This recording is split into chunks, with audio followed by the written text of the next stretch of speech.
kita kawal terus sampai kemana ujungnya. Irjen Napoleon Bonaparte, sosok penting Polri yang tersandung kasus korupsi hingga penganiayaan di dalam sel, kini kembali menarik perhatian publik. Irjen Napoleon Bonaparte menjadi terdakwa kasus dugaan penganiayaan terhadap Muhammad Kosman alias MKC. Tak hanya itu, ia juga turut memberikan kritik terhadap kasus yang menjerat Ferdy Sambo saat ini. Lantas seperti apa dasar dari sosok petinggi Polri Irjen Napoleon Bonaparte? Yuk langsung saja simak berikut informasinya.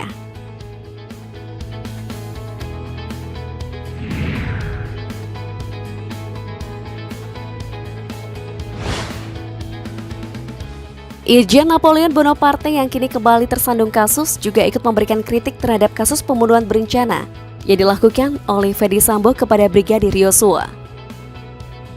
Menurut informasi, Irjen Napoleon Bonaparte berbicara dengan tegas kepada para pelaku pembunuhan Nofriansyah Yosua Huta Barat yang kini masih dalam proses hukum.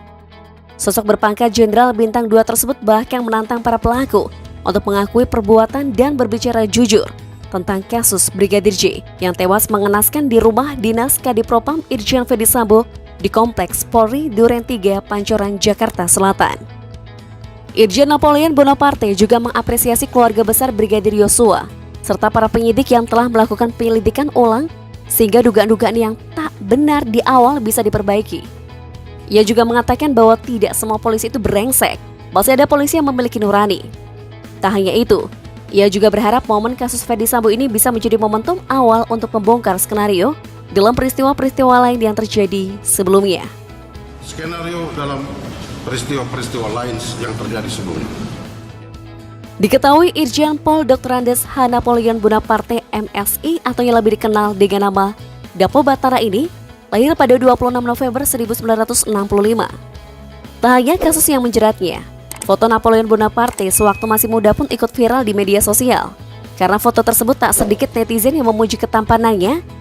Ia adalah seorang perwira petinggi Kepolisian Negara Republik Indonesia Polri yang pernah mengemban amanat sebagai analis kebijakan utama Inspektorat Pengawasan Umum Polri. Namun sayang, karena terlibat dalam skandal korupsi, jabatan Napoleon akhirnya dicopot dan tertuang dalam surat telegram Kapolri pada tanggal 17 Juli 2020 lalu. Diketahui Napo Batara merupakan lulusan Akademi Kepolisian tahun 1988 dan berpengalaman dalam bidang reserse. Sebelumnya, Napo Batara pun pernah menjabat sebagai Kepala Divisi Hubungan Internasional Polri.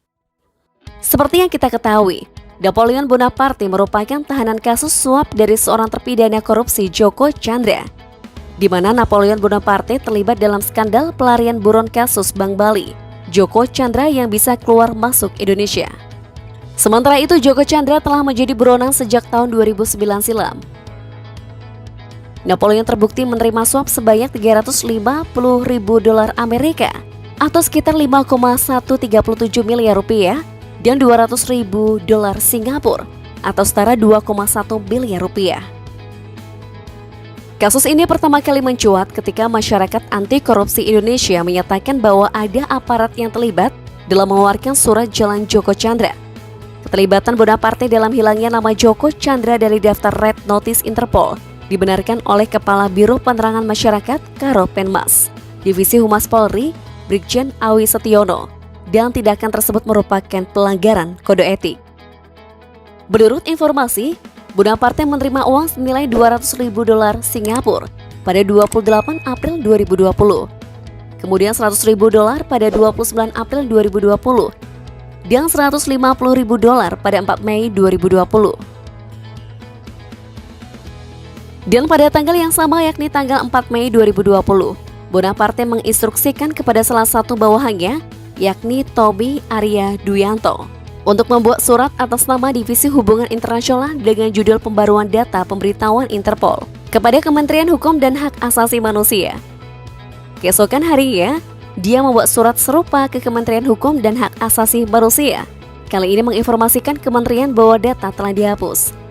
Dan setelah mengirim surat kedua, Bonaparte kembali menerima uang. Karena kasusnya tersebut, Napoleon Bonaparte divonis 4 tahun penjara dengan denda senilai 100 juta rupiah dan subsidiar 6 bulan kurungan oleh Pengadilan Tindakan Pidana Korupsi pada Pengadilan Negeri Jakarta Pusat tanggal 10 Maret 2021 lalu. Setelah beberapa bulan resmi menjadi tahanan, pada 18 September 2021, Bonaparte kembali membuat kontroversi. Ia diberitakan terlibat dan melakukan penganiayaan terhadap Muhammad Kece, seorang tersangka kasus penistaan agama yang sama-sama ditahan di rutan Bareskrim Polri dengan melumuti tinja ke wajah Muhammad Kece tersebut.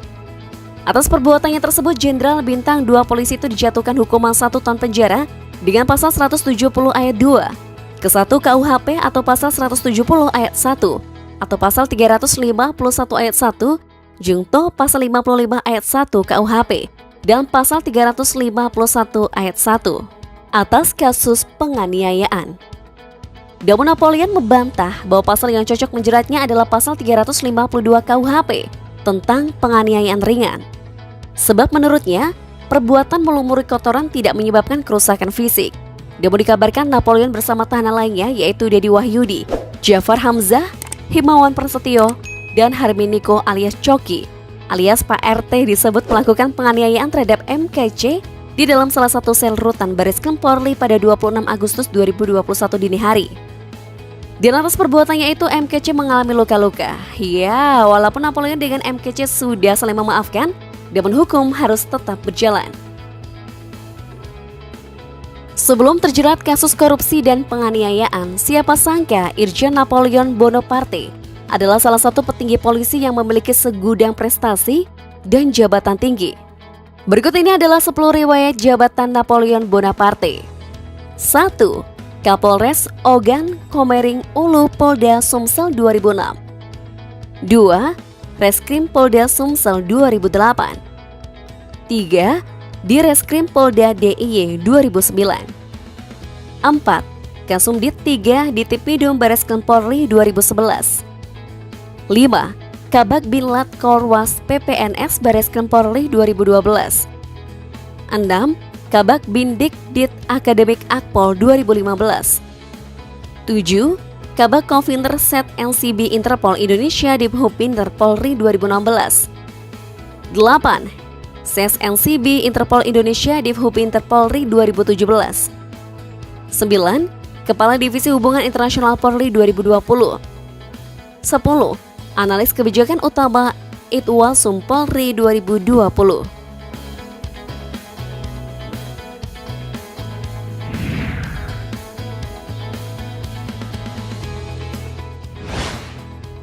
Terkadang hidup itu lucu.